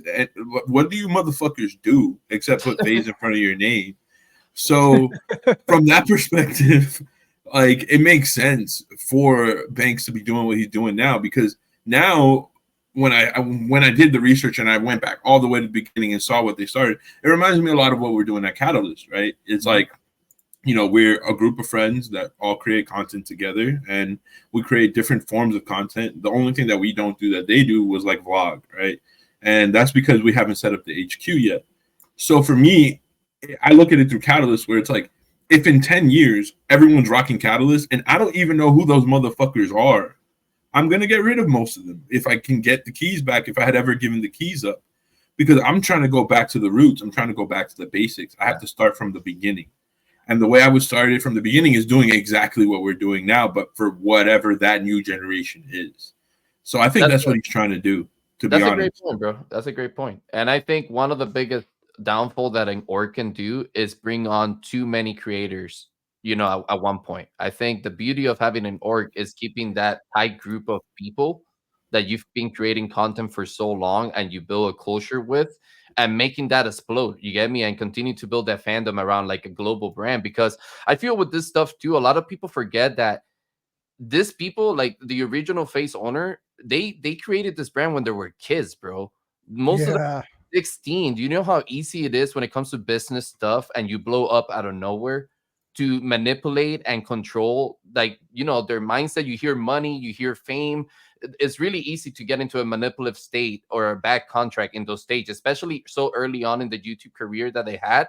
when YouTube wasn't even what it is today. You get me? So contracts were really fishy. People were promising big things. So that's literally what happened to them. They literally got duped out of their own company. And it became basically just a brand name, like Missy's saying, like something you put face in front of your name, you blow up, you start building a brand. You get me? It wasn't about the gaming culture they created originally and the content they were creating. Exactly. But that shit would break my heart. Go Yeah. ahead. Go ahead, Yeah, I Eli. have a little bit of a different take actually, because I'm not gonna lie, back in those early Modern Warfare 2 days, man, I used to be the one running around with the intervention sniper and Yeah. thinking I'm in phase, man, and so I'm not gonna lie. I have a little bit of a different kind of point of view. I think it's kind of sad, and there's a whole nother founder behind Faze Rain, who actually Mhm. was the one who campaigned the hardest to get Faze back, and they kind of boxed him out. So it kind of made me a bit like not feel good about it, man. I was like, I feel you I on don't that, know man. about that one. Yes, I feel you on that. And the Yeah. thing is that I'm a huge Face Rain fan too. And the thing is with that is that he's one of the original owners of that brand. But not only that, he was the most popular member when they were blowing up as Face. He was literally pulling the most views and everything for that brand. But I think with Rain, the problem is that he's too honest on social media, right? And that never looks good for like a corporate brand. And when you, especially when you have a brand that got bought out by another esport org, you get me? So Yeah. like having somebody, like I feel you on that, and I completely agree with you. I think Rain is the one that's actually has always told us how it is, and not had not hit anything or given us the PR like answers and shit like that. But at some level too, like I can see how they're gonna push that out and not let it be like the face of Face right now, because it's just never good to be that honest, I guess, when you have that big of a corporate brand that has already been shamed on the public for so long. The So, problem so- is Banks is so fucking charismatic. It's Yeah, like no, but annoying. what I yeah. worry about is that, like the original, what made Phase so popular, there's something in marketing that you always have to remember who is your core demographic. And that core demographic is, real gamers. They can try to corporatize it as much as they want, but it's not the corporate folks who are the ones really supporting Phase, watching Phase, buying Phase merch. It's no corporate folks are even paying any mind. So I think losing that kind of organic, kind of grassroots person who's going to really interact with the gamer. I think in the first place, that's what kind of led to their downfall with the over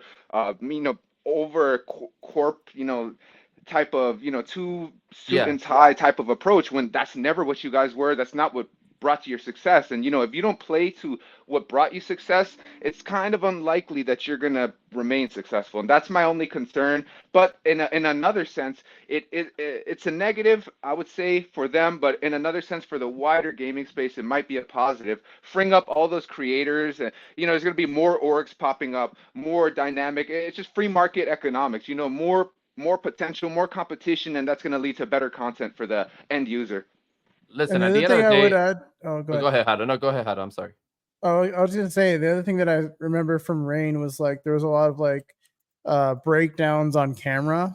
Yeah. And I think that kind of hurt the image. So I think that's why he might have got boxed out. And also But, related to drug yeah. certain drugs and stuff like that. Yeah, definitely. Yeah, and he put that all on like Instagram Live and shit, and like Twitter and whatever. So that was probably one of the reasons why he got boxed Yeah. out. But Yeah.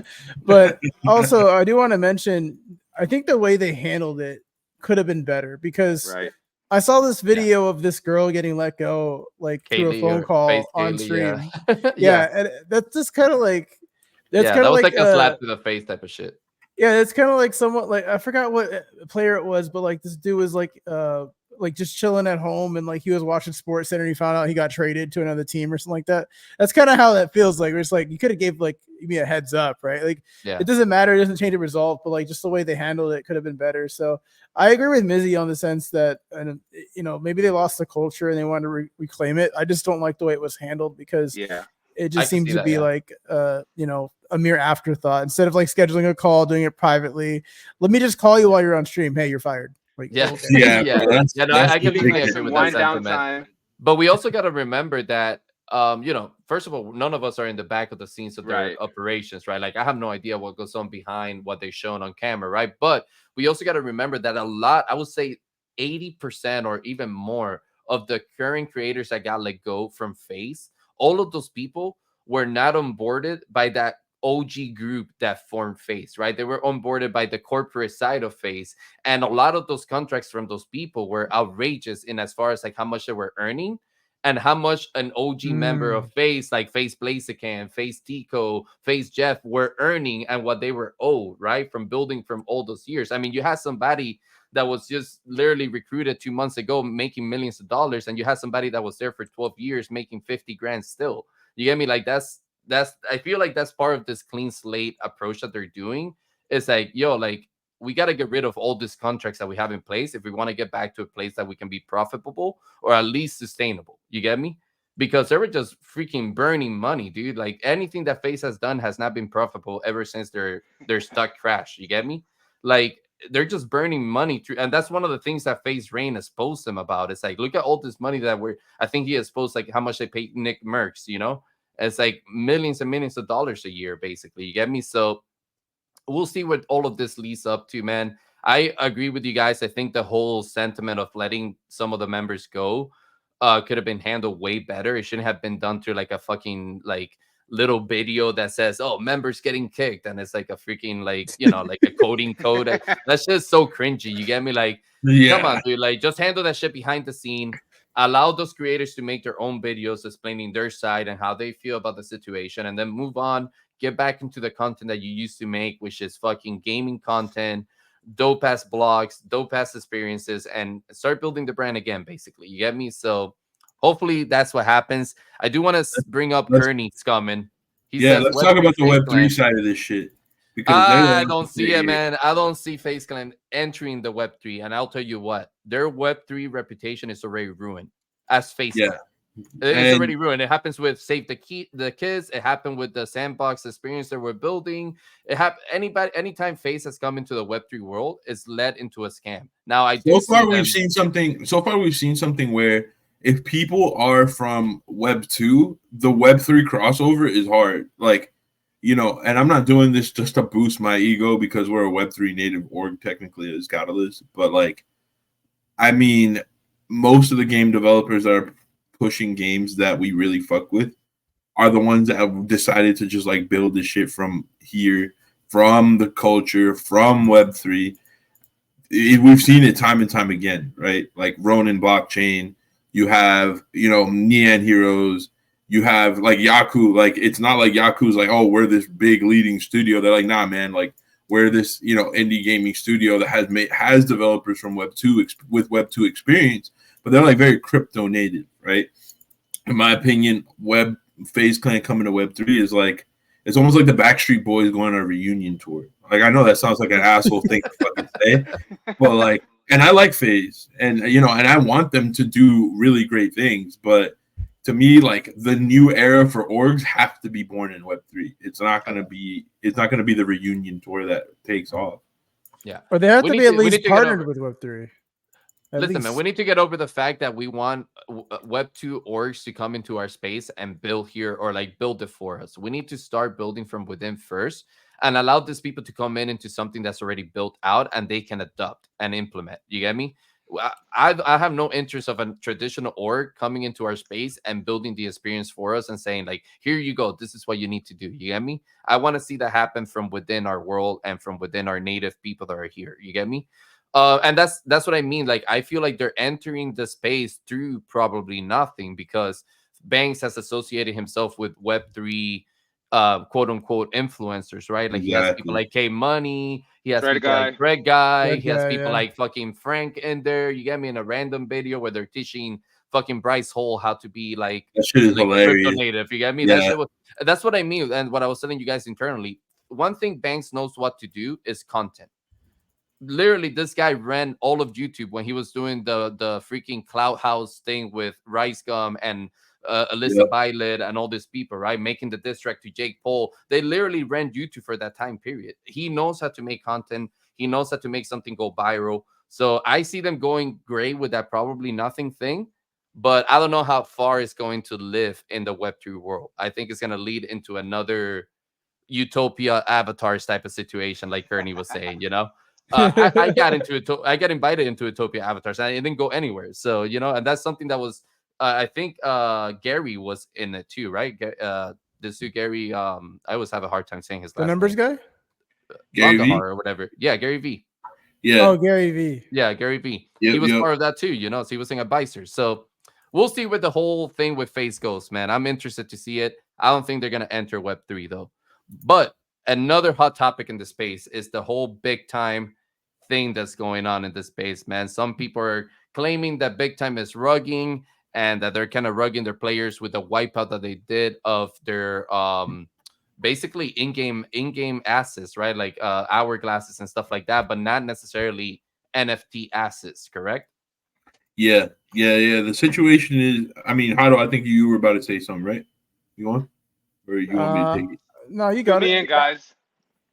All right. Yeah, So, Eli is ready to go.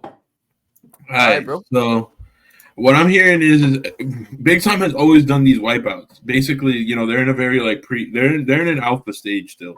And what they do is it's like seasons. And every season they wipe out the in-game assets of Big Time. Not the NFTs, but the in-game assets. And some of those in-game assets do assist you with earning, specifically like the cracked hourglasses.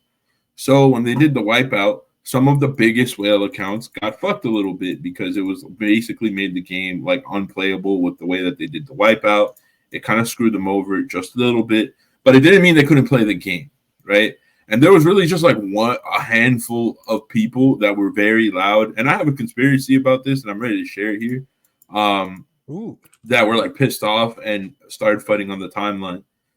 Did they rug? No, but that's the narrative that everybody's trying to run with. Like the NFTs are just fine. You can do the same shit you did with them yesterday, but they wiped out all the in-game shit that isn't NFTs, and it caught a lot of people by surprise and they got upset. That's the TLDR of it. I mean, all right. Eli, it sounded like you had some opinions to share, brother. Yeah. I mean, look, I support any studio creating in this space, man. I can firsthand, understand how difficult it is. And so just from there, I sympathize and I support pretty much any studio that's really trying to develop a game. But I can say, I don't know, just my personal point of view. Obviously, this is not I don't speak for the company or anything when I say these things, but I don't know. That would leave a sour taste in my mouth as well. I mean, already monetizing on an early game, if you go to Reddit and you look at, Web 2 game forums and you talk about a Web 3 game, one of the biggest criticisms they say is like pure microtransactions and monetizing the game at such an early stage feels really bad. That's one of the largest criticisms I hear. And so kind of playing into that and wiping out the stuff. And I mean, I think all that does is kind of lead towards more of those criticisms. And as a gamer myself, I wouldn't feel too good about that. Just my personal opinion. Yeah, I 100% agree with that take. I think that we know because we're privy to what's been happening. We've been following Big Time for quite some time, but it might catch a lot of people off guard in this way because they did onboard a lot of streamers to promote the game and like onboard more players. And so players, when they go into these ecosystems, they're not looking into the full detail of like, oh, someday this will be wiped, right? They're looking into like, what's the best earning method? What's the meta of the game? Like, what's the least tedious thing we can do to have the most amount of fun while earning in the game? Because at the end of the day, Big Time was a game that made a lot of people a lot of money, right? Yeah. So attaching like the narrative to like the actual gamers, like I think it's just, people are upset because they were blindsided, even though it's not really a blindside. It's just like you didn't look at the full picture. But as a gamer, I don't like it. I don't think it's a good idea. And I think maybe giving them something to show that they were there for the playtest, or because it's a glorified playtest with like tons of monetization, like you were saying, Eli. Yeah. So I think that maybe giving them something redeemable in return for this is like a way to alleviate that. But again, I just don't they think do give them something redeemable with money. Yeah. Well, I was gonna say, now they do, yeah. Before they didn't. Yeah, they did. The NFTs that they're all selling for hundreds and thousands of dollars. That's what they were getting. Who's pumping the prices of the NFTs to make the money? Because like, is it Big Time themselves or is it the whales? Mainly whales. And that was the thing. Like, it's the whales that are most pissed off about this. The gamers, like Vinny, didn't give a shit. DeFi didn't give a shit. Like, the guys in our core community that play the shit out of this game didn't care. They were like, if you actually played this game, you knew this shit was going to happen. Right. And that's what I was going to say. This is why I'm on the fence about it, right? Because I see your points as a gamers, right? What you and Eli were bringing up, Hado. But I also see the point of big time, like they were giving out disclaimers to their community, you know, saying like, hey, this is happening. We are in alpha stage. This is going to happen. This is going to happen, right? So as a player, it's up to you to decide what's going to happen with those items, right? And like, you know, if you didn't take those disclaimers seriously or took advantage of that, you know, then you can't really complain afterwards about it. Now, is it the right move from big time? Maybe not. Maybe not. Like you shouldn't delete assets like that, right? Like, but again, we're in an early stage. So I do agree with Eli's point of like not monetizing at such an early stage, right? Because maybe it's not the best feeling ever when you make decisions like this, right? And then you're gonna have a very divided community between the whales and who's playing the game and blah blah blah, right? So it's unfortunate, but yeah, man. I mean, a similar example I feel was the other day in Rect, we had to play Oh Baby Cards, right? And that's a game Oh that's my still in god. alpha stages, and we had to pay $20 on Steam just to get access to it, right? I don't understand that. If you're in alpha stages, your game should be probably free, you know, like why are you making people pay for something that you haven't yourself completed, right? And you know Listen, there's gonna be bugs and This stuff in there. is at least it's $20 and not hundreds listen, of dollars. Whatever, man. $20 or 100 is still the same. I feel very strongly about that game right now. I'm gonna call it for what it is. My opinions are my own. This does not represent Catalyst. This does not represent Paladins. This does not represent Clouds, Hot, or Eli. I'm calling that bitch oh baby fucking grifter till I see some Web3 shit. Because motherfucker, bro. Like, holy shit. Oh, grifter cart, whatever the fuck. Because I haven't heard a single idea of how that's a Web3 game. Anytime you confront the dev, he's like, it's coming or some shit. But bro, you charging people $20 on Steam to play your fucking Mario Kart clone. Right. Let's talk about what it is, a Mario Kart clone.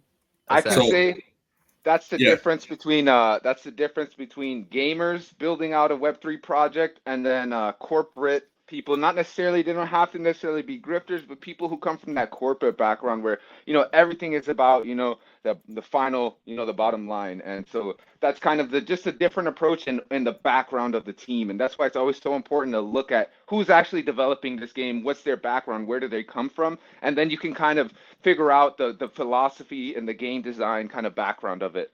Bro, I keep seeing all these people on my timeline. Oh my god, oh baby card is great. Oh baby, it's not even a Web3 game. It's a Steam fucking $20. If my homie wasn't Steam rich, like I'm calling Clouds out. This man is Steam rich. He be motherfucking popping CS:GO cases the way that fucking nerds pop Adderall in college, right? Hey man, don't expose me like that. That's how this man is. He is Steam rich. If it wasn't for him just being like, yo, yeah, I'm rich as fuck on Steam. I got you. I'm gonna buy this shit right now. Hook it up on the stream. I wouldn't have bought that shit because I'm like, yo, where's the Web3 at? Why am I paying $20 on Steam? Like, I feel like such a fucking normie right now. It bothered the shit out of me. But, you know, Clouds is fucking chat. It didn't matter. And it's not even about the $20 to me. It's like, why am I doing some Web2 ass shit for a Web3 game? And I don't even know where the Web3 comes in yet. It was really weird. And then you can't tell me it's like, I play Seraph, right? Like, I'm a big Seraph player. Everyone, whenever I talk about Seraph, all these motherfuckers that suck fucking Oh Baby Kart off are like Seraph's a Diablo 2 clone. Oh Baby Kart's a fucking Mario Kart clone. At least in Seraph, if I get a fucking NFT drop, I could flip that shit for 0.3 ETH and make a bag. Where is that from Oh Baby Kart? And I don't even have to pay to play Seraph. So I don't know, man. It's like weird. I think the game is cool, and I enjoyed the gameplay experience. I won't take that away from it. I'm being completely objective right now. But as someone that's like a hardcore Web3 guy, that shit was stupid as fuck. Yo, they're just using the Web3 marketing, no different than any other marketing. Yeah. Exactly. It's just a buzzword. Yeah, exactly. I feel like there are certain, especially indie developing studios, you know, I feel like there's a lot of developing studios that take advantage of the fact that they could get a player base invested into their game by using terms such as like, oh, it's a crypto game or it's a Web3 game, and you're gonna be able to eventually earn in this game your money back and all this shit, you know. And yeah, I don't know. We'll see where it leads. Hopefully they integrate something. I'll play the devil's advocate just on one other side, you know, because the thing is, a lot of these indie studios, some I'm not gonna, you know, try to defend. Some are clearly grifters. I'm not saying this game is. I'm not actually really familiar with it, but you know, on the other hand, sometimes a lot of this early monetization and some of that feel, maybe it's not approached the right way, but it's because, these are indie devs that don't necessarily have the full, bankroll to be able to fund the project entirely. And that's kind of what leads to some of these tough decisions sometimes. So it's always a balance of trying to figure out, hey, is this like an indie studio that just, needs to keep the lights on and, pay the devs to keep things rolling, or is this, a bad actor? So just an alternate perspective, to consider. And I will throw this out there too. I was listening to a space that Seraph was a part of, and they were giving us like the Asian perspective when it comes to marketing your game. There is a really big difference in terms of like funding and finding funding when it comes to Web3 and developing for Web2. And so a lot of people in Asia are going to Web3 because it's so much easier to find funding for your game. So I think that that does have like a huge level to it. Like you have like a way easier time of getting your game funded through Web3. And Web2, there's so much more you have to prove and like do to get funding. So yeah, man. I mean, that's not even in Asia. That's fucking everywhere. Like that's everywhere, yeah. But I do want to say though, like I am a fan of like marketing tactics when they're done in a good taste, right? Like for example, I think of a game like Only Up, right? Which that game went really viral because of the traditional streamers that were playing it, right? Like the Tim the Tap Man, the Courage JD, like the Ninjas, whatever, right? Like those people that were playing that game for a while. But then it also went double viral when they implemented the Goblin Town hoodie. And everybody from like CT Twitter like freaking went like nuts over it, right? Are they gonna implement Web3? Like, is this a Goblin Town like developer? Like, did somebody from that community made Only Up, right? So it made the game even more popular within the Web3 community as well, right? So I think little things like that, where it's like, nope, we just put literally a merch drop inside the game, essentially. You get me? It didn't lead anywhere with Web3, but it still got a lot of people interested and talking about the game, right? So I think little things like that work. But kicking it back a little bit to the big time topic we're talking about, Beef Basic is saying, as a longtime gamer, I am used to having all progress wiped during the playtest or beta of a game. I expect wipes personally with games in beta. If I lose progress, I lose it. I mean, I think that's true, man. I think most gamers would agree with you. I remember a game like Dead Drop where people were reacting the same way when they found out that they weren't going to be able to keep all the in-game items that they were like extracting. You get me? As soon as the game comes out, all of that is getting. Actually, I think it's every snapshot. Every time a snapshot comes out, it gets all wiped out. You get me? You lose all of it. So it's just part, in my opinion, part of the process of being in that stage. But I think people feel differently sometimes. I think it's a little different when you add money to it, but Exactly. I get your point. yeah, I think with the money, once gamers are paying money and like that's one thing for a Web2 game where you expect, these are centralized servers, they have all the power, the developer is the one in control. But in Web3, the kind of ethos is completely the opposite, and you're putting in tons of your own money. And I think that's where the thing starts to get, the lines start to get a little gray and cloudy, and yeah. right, exactly. And people start to feel a little bit bad. If it was just a Web2 game, I don't think anyone would complain about a wipe. Yeah, listen, I'm gonna take you guys down a quick journey, right? And that is, let's look at the people that were fighting it.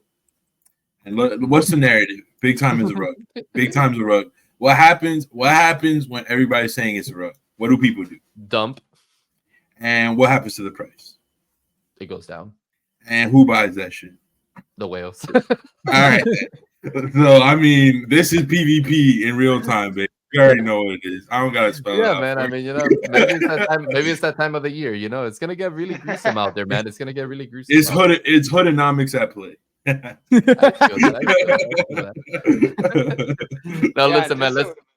Go ahead, Eli. Yeah, I'm just to be clear, I'm definitely not against big time or anything like that. Everything is just my own opinion as a gamer, but I've actually never had the opportunity to jump in a big time or a lot of these other games. So this is all just, what I think as a gamer, but I'm sure they're building, I've heard a lot of good things about what they've made, and a lot of people made money. So hats off to them for that. Definitely. Listen. If anybody comes from my boy Eli, you're going to have beef with me personally. This man, that is the stupidest thing.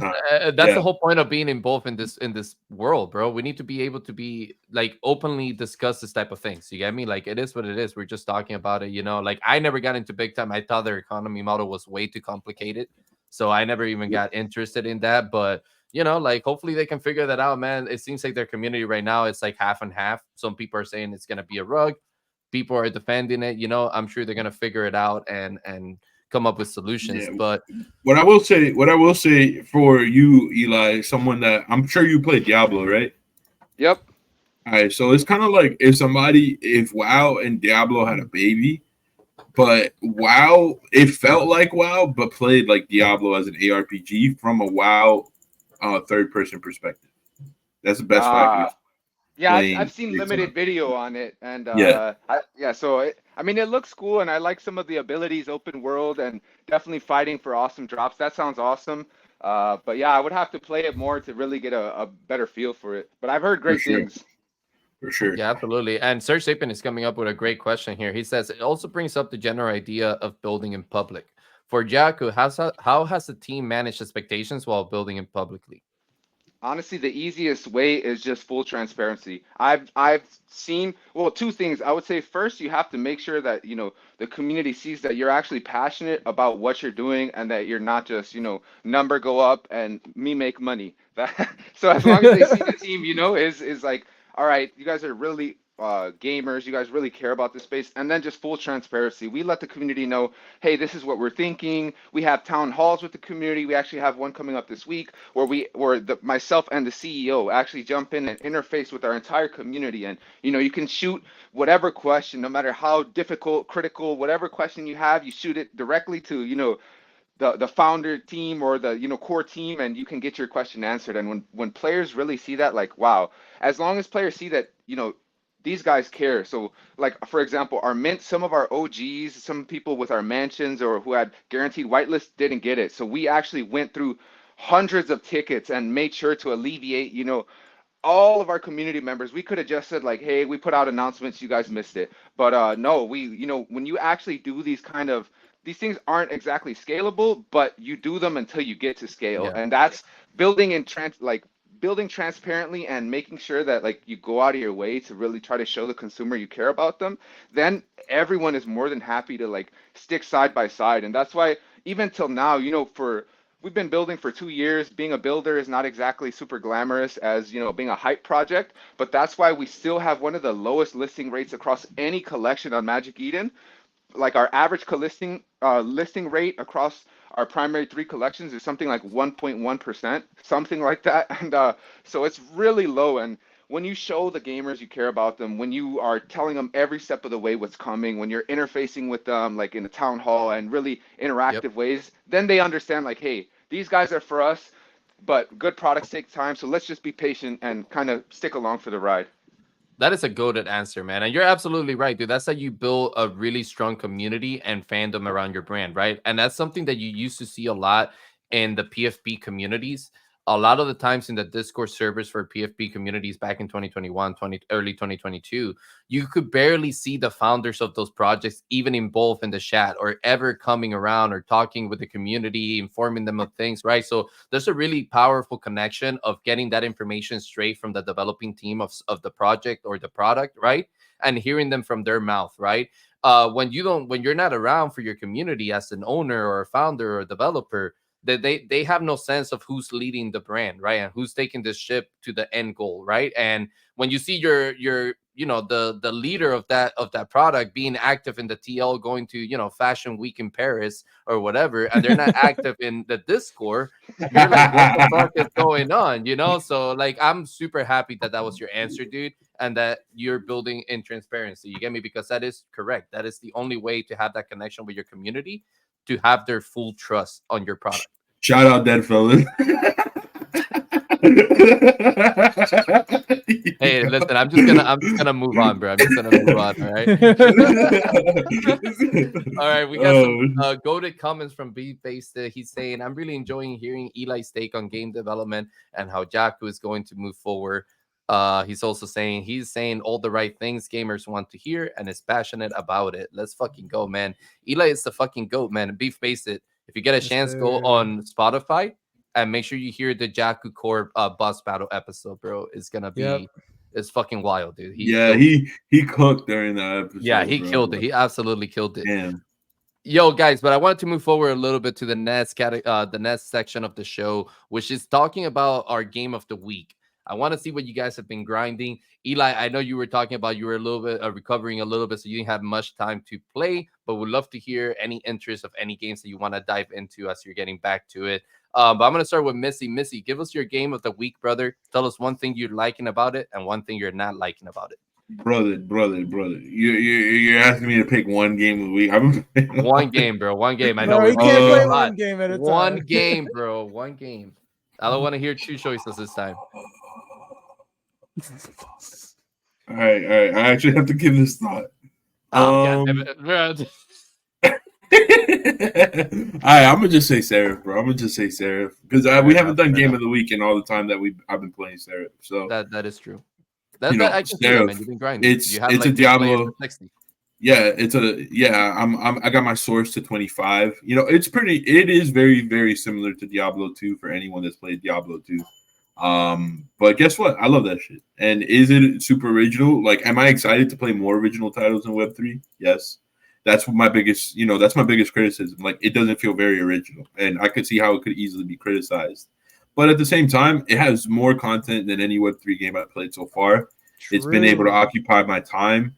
It's giving me the nostalgia. Like Diablo 2 is a very core memory kind of game for me because it was the game that I played with my mom. Like when before my mom had her, like she ended up getting sick later on. She's still alive, thank God. But like she has a lot of physical ailments, so she can't sit on a computer the way that she used to. She can't game the way that she used to. So for me, Diablo 2 is like a very sacred game in my house. Like, anyone that knows me personally, I even have a Diablo 2 tattoo on my middle finger, which is the Zod rune for any of those that out there that know like how the rune systems in Diablo 2 work. The Zod rune stands for being immortal. So it stands for being unbreakable, being immortal. So it's my way of saying like, fuck you to the world. Like you can't break me. So Diablo 2 is very personal to me. And being able to play Seraph right now in Web3 gives me a certain itch. It scratches an itch and gives me a certain satisfaction that really no other Web3 game can. So that's my game of the week. I love that answer, and I also love hearing the story about you playing with your mom video games because there's not often do you hear stories of like someone that's young playing with their mom video games and like having that connection. I think that's pretty cool. Yeah, dude, my mom was cracked. Yeah, you told me. I know you told me she used to run like a fucking guild and shit. That's just wild. Yeah, like that's where I get all my guild leader skills from. Like my mom used to run our guild. Like she used to organize the raid. I was her main healer. Like she's a fucking beast, goated, bro. Fucking goated, man. Shout outs to Mama Missy, bro, for sure. All right, Hado, hit us with it, man. What's your game of the week? All right. I hate to sound like a broken record because we just talked about Seraph, but it's also Seraph. You've been grinding Seraph, though. I know you've been sad about the servers and stuff. So yeah. So just to oppose Mizzy's status on like it's a clone, right? I never played Diablo 2. I played Torchlight. So to me, this is very unique. And then in the space that we're in, it's not called blockchain this or crypto that. And if you guys know who I am, I have a very big pet peeve with games that are based around the crypto or blockchain. They don't have like an original name. But to me, Seraph has its own like is it Enter Darkness or Enter the Darkness? I can't remember. Enter the Darkness. Yeah. So that name is original to me, and it really kind of depicts the world you're walking into. And every dungeon that I go into, every boss that I'm fighting, I really feel like I'm in darkness. Like it gives that vibe to me. So game is awesome. I really like games that you can just mindlessly click away and just play for hours upon end and still have a good time. And the way this game works with like the codes right now is really cool because like people are playing the game and then you get more codes to give out, and it's like a little cool, unique way to get people involved in the game. I love it so much. So can't say enough about this game. It's just so much fun, and still haven't gotten anything of like value yet, but we're grinding, and the grind is real. Dude, I gotta jump in there way more seriously with you guys because I'm fucking like I do get the whole darkness feel. I agree with you 100%, and especially certain parts of the map that have like this mechanics where it's like if there's like shadows and stuff like that, you don't really see what's ahead of you. So you have to like walk forward to like like actually like the FOB to like reveal what's coming, right? I fucking hate that, dude. I don't know if a fucking monster's coming. I'm just like shooting arrows with my fucking necromancer moving forward. I'm like, if you're there, I'm gonna hit your ass. You get me? But yeah, dude, the game is definitely fun. I definitely got to dive more into it. But Oh, Eli, oh, go ahead, real bro. quick, you said Yeah. something we hate. The one thing I do hate, I wish they would expand on. I'm sure they will over time. There's not enough, in my opinion, customization on the character.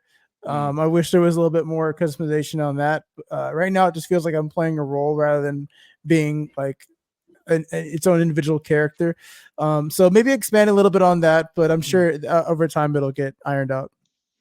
Hell yeah, hell yeah. I'm sure they'll look into that. All right, Eli, what about you, brother? Any games that you've been kind of eyeing out throughout this week? So do they have to be Web3 games, or can it be any No, game? anything. Hit us with anything. There man. was like a 2-month period where we didn't even talk about Web3 games. It could be Tetris, bro. It could be Okay, Tetris. I'll tell you guys. Well, first, I definitely want to say I love Diablos. I'll definitely have to learn from you guys how to jump into Seraph. I would definitely love to try it out. But me personally, the game that I've been playing and having a lot of fun with, like I said, now I've been able to play a little bit, and even before all this happened, it was a game I was kind of nerding out on before. Besides Yaku, is Warframe. It's a game that I'm really passionate about. I really love. They're not on chain or anything like that, but their platinum system almost reminds me of like an in-game currency, and just they have so much content from from the operator to actually the frames to how to collect them. So many planets, their lore and the storyline. Like honestly, when I really played through the story, I was like, wow, this is like one of the best stories I've ever actually seen in a Yeah. game. So the cutscenes, I can't say enough good things. The animations, like I really can't say enough good things. It's completely free, so like they're just hitting all the boxes for me of like, accessible, free, the right type of developer, the right ethos, fun gameplay, and like you can just jump into a survival mode with some homies and just, crush enemies for like an hour, 2 hours straight. It's just a lot of fun for me. So I would say that's the game that I've really been like tuned into. Hell yeah, dude. Warframe is a go-to choice. I remember that game very well. I haven't played it in a while, but that's awesome to hear, man. I think a similar game that we had a similar experience with was Farlight 84, where we joined that game and all of us were like, oh man, there's so many cool things in here that could be so well, that could work so well in Web3. I wish this game was Web3. Like, had all the tools that we needed. But, and then we kind of stopped playing the game because they started making certain updates that made the game not so good in our opinion. I also want to say Warframe, they put it on the Switch. I don't know how the hell they did it, but it's just as good on the Switch as I remember it on the PS4. Because I didn't actually have any titles whenever the PS4 came out. Like there wasn't many games, honestly, on the PS4. But I remember playing Warframe very vividly, and it was just the game like environment itself was so interesting, and like all the enemies you had to fight and stuff.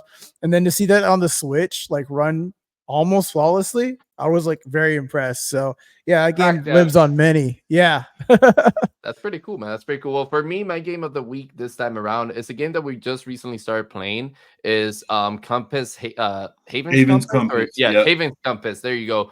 You know me, guys. I'm a shooter player. So anything that's in FPS and I can get my hands on it and it's somewhat decent, I'm gonna be playing it. And that game is actually somewhat decent. I mean, I do feel there's a lot of balancing to do, especially with spawning and like map like mechanics and all this type of stuff, like weapon mechanics. Recoil needs to be fixed a little bit.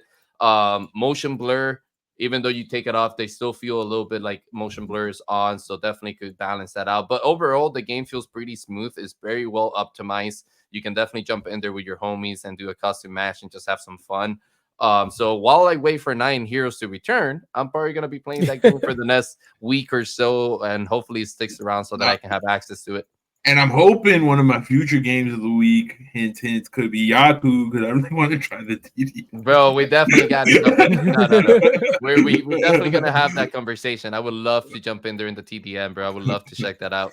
If it doesn't win one, we're definitely doing something wrong. So let's get it. Yeah, let's go. Beef Face is saying, I love ARPGs. I need to play this. Brother, guess what? I'm going to hit you up in DM and shoot you a surf code so that you can get in there and play it out. All right. So definitely be on the lookout. I'll be reaching out. But guys, you guys. Oh, Wait. one more thing before we close. I am giving out codes on stream today, so I will be streaming check out and how I'm to. giving out serif codes. I've got like about 5 or You 6. need one too, Eli. We got you, bro. Yeah, I was gonna say, Eli, do Yeah, you need one? Because definitely. yeah, dude, I got you. I'll send you one in the chat. But listen, Eli, bro, thank you. It's been a pleasure. Thank you so much for coming on the show. This is kind of like the time we give the guests to kind of share some light on what they have going on, what they want the crowd to know, anything you want the people to know about Yaku. Go ahead, brother. The floor is yours. Let them know. Sounds good. Sounds good. So, like I said, guys, team deathmatch coming very soon. Tournament of the Kami coming very soon. Another exciting thing: Zeely season 3, which is going to be our airdrop season 3, which is going to be the largest one yet, is starting on Monday. Brand new quests, all centered around in games activities, position on the leaderboard, getting gold on the boat racing trials, and all the rest. So it's going to be a whole lot of fun. And then, guys, stay tuned. If you guys are more token heads, stay tuned because who knows, sex and a bunch of other things could be on the way, guys. That's all I can say. But a lot of exciting things. ETH is only the first step. Like I said, it's just a lily pad to launch onto the next one. And don't be surprised if Yaku is the most chain agnostic game that we've seen yet in Web3. Let's Dude, let's go. fucking go, man. I love it, dude. And thank you so Claps much in for the coming on chat. Claps in the chat. Absolutely. Thank you for coming on the show, Eli. Guys, make sure you guys check out Yaku Corp on all social, just like that. Yaku Corp. You're going to find them on Twitter, everywhere. Make sure you guys are checking them out. Shout outs to our sponsor, Wagmi Games. And thank you so much for supporting the show. And guys, we'll see you guys on the next Sunday here live on X. Peace. Peace. Peace out, guys. Later.